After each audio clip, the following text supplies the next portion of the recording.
다음은 존경하는 김희정 의원님 질의해 주시기 바랍니다. 네, 반갑습니다. 국민의힘 부산연제구 김희정입니다.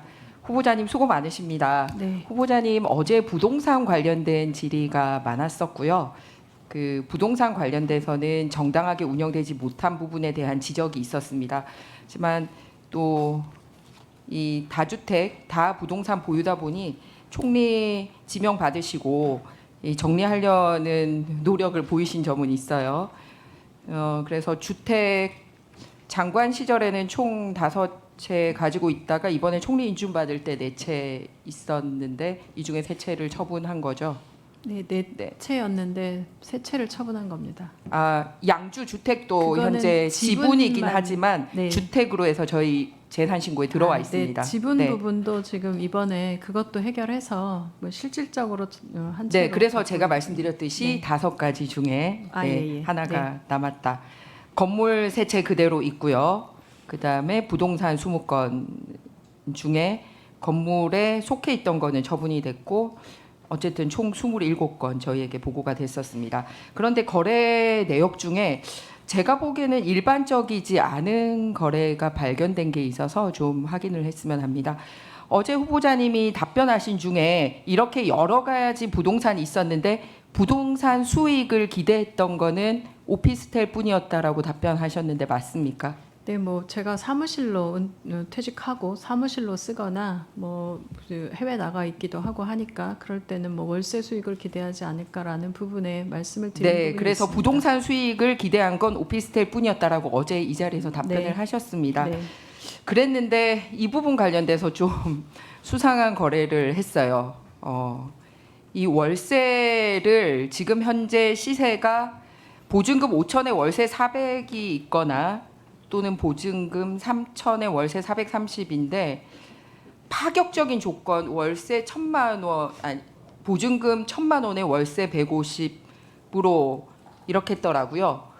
이번에 총리 인준되기 전 일입니다. 네. 이렇게 파격적인 조건으로 임대 준 이유가 뭐죠? 그렇게 수익을 거두고 싶다고 얘기했던 물건이면서. 네, 뭐 이후에 제가 이제 은퇴한 이후에 수익에 대한 부분 말씀드렸던 거고요. 실제로 저도 이렇게 내놨었습니다. 월 3천에 뭐 430이거나 월 1,000에 뭐 이렇게 네, 그런데 내놨는데 내놨다는 증거를 달라고 했더니 답변 안 주고 있습니다. 부동산 네. 중개소나 네. 중개 사이트 통해서 그 가격으로 내놓은 자료 달라고 했는데 답변이 없었습니다. 근데 이게 이제 네, 매매가 그래서 끝나면서 내놓은 상호하고 증빙할 자료 주십시오. 왜 그러냐면 낸 이력은 주지 않고 아는 지인하고 이렇게 헐값에 이렇게 했더라고요.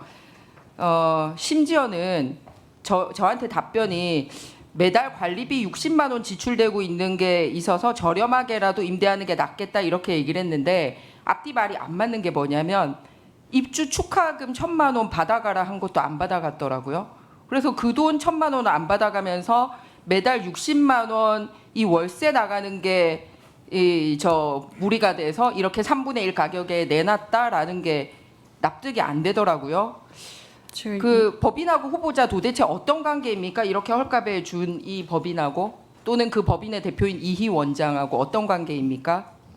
제가 저 입주 축하금이라는 게 있는 건 네, 안내됐고 공문 나갔던데요. 네, 네. 그거 알았으면 그렇습니다. 60만 원 안 하고 그거 받아갔나요? 네. 예, 어떤 관계인지 답해 주시기 바랍니다. 네, 그냥 아는 분입니다. 왜 그러냐면 임차인하고 임대인 계약서도 몇 년 몇 월인지 표시도 하지 않았고요. 월세 납부일 기재 안 됐고 월세 준 날짜도 들쑥날쑥하고 정상적인 계약 관계를 맺질 않았어요. 그러니까 정상적인 부동산의 거래를 내놓지도 않았고 계약도 부동산 끼지 않고 4인 간의 계약을 했고 날짜도 명시가 안 돼 있고 월세 줬는지도 안 나와 있고 그러면서 이런 수상한 거래를 했거든요. 그래서 저는 형제 간의 그런 거는 이제 이해가 됐는데 세금만 똑바로 내라라는 취지였고 어떤 지인이길래 형제 간에도 주기 힘든 이 정도 특혜를 줬을까? 우회 증여 아닌가? 무슨 이유가 있을까 궁금해서 물어봤습니다. 네, 이 부분은 아까 말씀드린 것처럼 계속 그 이후에 계속 오피스텔이 나가고 있지 않아서 이 부분에 대해서는 그냥 그러니까 그 답변이 왜 네네. 일반인들이 같이 누릴 수 있게 안 해주시고 콕 이 사람에게 찍어서 특혜를 줬냐가 제 질문입니다. 뭐 그 부분은 부동산에 올려놓고 계속 받았었는데 오지 않았던 부분이고요. 네, 그게 증빙이 안 된다고 제가 거듭 네네, 말씀드렸고요. 그거는 증빙하시기 바랍니다. 네네, 사이트로 예, 그래서 찾아보겠습니다. 증빙하시면 됩니다. 왜 오늘까지도 서류 안 주십니까? 그 다음에 그 계약서도 부동산 끼지 않았잖아요. 그리고 월세도 똑바로 안 받고. 월세- 그런데 이 사람이 어떤 사람인지 아십니까? 이희 원장? 네, 뭐 제가 다니는 미용실 분입니다. 아, 본인 혼자만 다니고요. 그럼 이분이 제가 혼자 이 다니지 원장이 누구랑- 어떤 사람인지 본인이 올린 게 있어요. 한번 보시. 제가 올린 거 아닙니다. 정확히 말씀드립니다. 아, 예, 이게 네. 본인하고 찍은 사진이고요. 그러니까 굉장히 예전부터 알던 사람이라서 찍어서 특혜를 줬다. 그런데 그럴 만한 관계일까? 그러면 이 원장은 어떤 이력이 있나 봤더니 대통령 영부인 담당을 했다라고 이렇게 6월 저는 6월 의원님 7일 이걸 날. 이렇게 말씀하시면요. 대통령 영부인이 어떤 영부인인지는 그 기사만 찾아보셔도 어떤 분인지 네, 아십니다. 알고 있습니다. 네, 그래서 근데 제가 이걸 이렇게 과거에 말씀하시면 과거에 좀 과하게 2008년에는 가신다고 생각합니다. 권양숙 영부인을 담당했었다고 네. 본인이 기자회견 한 게 있어요. 네. 그래서 저기 양쪽으로 다 문의를 했습니다.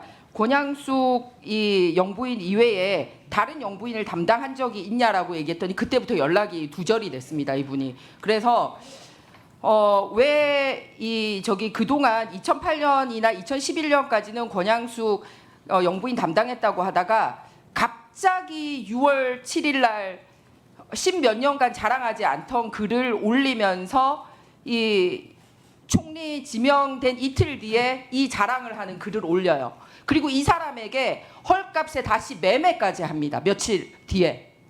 이 사람한테 판 거 맞죠? 네, 지금 제가 예, 그때 헐값에 설명드렸지만 매매했던데요. 굉장히 많은 분들이 연락을 주셨고요. 지금 현재 저 임대 제가 상태에 질문 있어서 드리고 마무리하겠습니다. 후보자하고 도대체 어떤 관계이길래 이렇게 헐값 매가 대가성 특혜 제공이 있는지가 궁금하고 증빙할 수 있는 거 증빙해 주시기 바랍니다. 우회 증여 아닌지 이렇게 할 지금- 수밖에 없는 이유가 뭔지 굉장히 궁금합니다. 누구에게 증여를 했다고 생각하시는 건지요?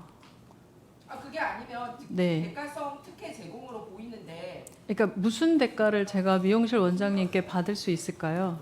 그러니까 그 부분에 대해서 왜 이 사람에게만 콕 찍어서 이런 가격으로 월세도 주고 이런 가격으로 매매가 이루어지고 일반인들에게는 그런 걸 공지하지 않았는지는 본인이 증빙하시기 바랍니다. 서류로 주시면 됩니다. 네, 후보님 얘기하세요. 이거는 이제 문제 제기를 저는 하셨고요. 이거는 저는 해명이 좀 심각하게 생각하는데요.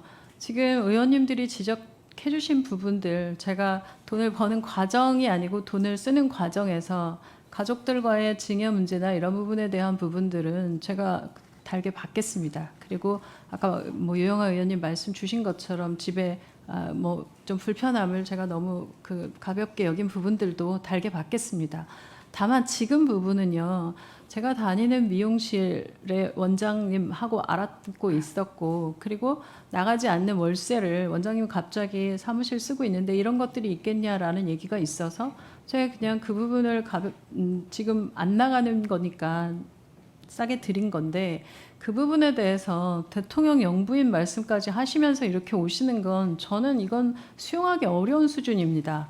왜냐하면 도대체 제가 원장님이 어느 날 SNS에 어떻게 올리고 있는지를 알고 있는 것도 아니고 그리고 권양숙 여사라고 하는 것도 인터뷰 통해 하신 걸 통해서 알았고 근데 도대체 누구에게 증여하고 무슨 혜택을 받기 위해 제가 이렇게 했다고 말씀하시는 건지 모르겠고요. 처음에 말씀드렸던 것처럼 오피스텔 15억 부분도 계속 21억 내놓고 19억 내놓고 그러고도 안 팔려서 계속 부동산에서 나왔고요. 의원님들이 계속 알려주신 바람에 언론에 굉장히 많이 나왔고 그걸 통해 언론을 통해서 부동산에서 연락이 왔습니다. 이 정도면 팔 수 있겠다. 그래서 그 정도 연락이 와서 그 얘기를 했더니 월세 문제 해결하기 위해서 임대하신 분에게 연락드렸고 그랬더니 그 가격이라면 본인도 의사가 있다 얘기하셔서 지금과 같은 상황이라면 아예 모르는 분이 가는 것보다는 월세 임대하는 문제도 해결해야 하고 복잡한 문제들은 차라리 그냥 임대하신 분에게 드리는 게 좋겠다고 생각했던 부분입니다. 근데 이것에 대해서 이렇게 누구에게 증여를 하고 누구에게 준다는 말씀입니까? 이 부분은 저는 의원님이 먼저 생각하시는 부분 말씀 주시면 저도 찾을 수 있는 자료 찾아보겠습니다. 네, 제가 부동산을 공개적으로 냈던 내역이랑 부동산을 통해서 네, 부동산은요. 부동산 서비스는 계약이 해지되고 나면 정보가 내려갑니다. 그러니까 도대체 네. 언제부터 어디까지의 데이터와 어떤 부분의 의혹까지 말씀하시는 건지 제가 이 부분에 대해서만큼은 좀 말씀드리고 가고 싶었습니다. 네, 후보자님 되셨어요. 그러니까 후보자님이 이건 어떤 뭐 관계, 그러니까 이 정상적인 관계, 계약 관계 한마디로 그렇게 정리하면 되는 거죠? 네, 저가로 인해서 그것도 증여다라고 말씀하시면 지금 굉장히 급한 매물로 내놓은 거고 급매라고 하는 건 부동산 거래에 있어서 기본적으로 발생하는 부분들 아닙니까? 제가 물론 뭐 총리 후보가 되기 위해서 이렇게 급매를 했다라는 비난까지도 받겠습니다. 다만 그 부분에 대해서 이상한 거래, 이상한 징후라고 하시는 부분들은 좀 과하다는 생각입니다. 네, 알겠습니다. 네. 다음은 좀 추가로 하실 부분이 있으면 하셔요. 그러니까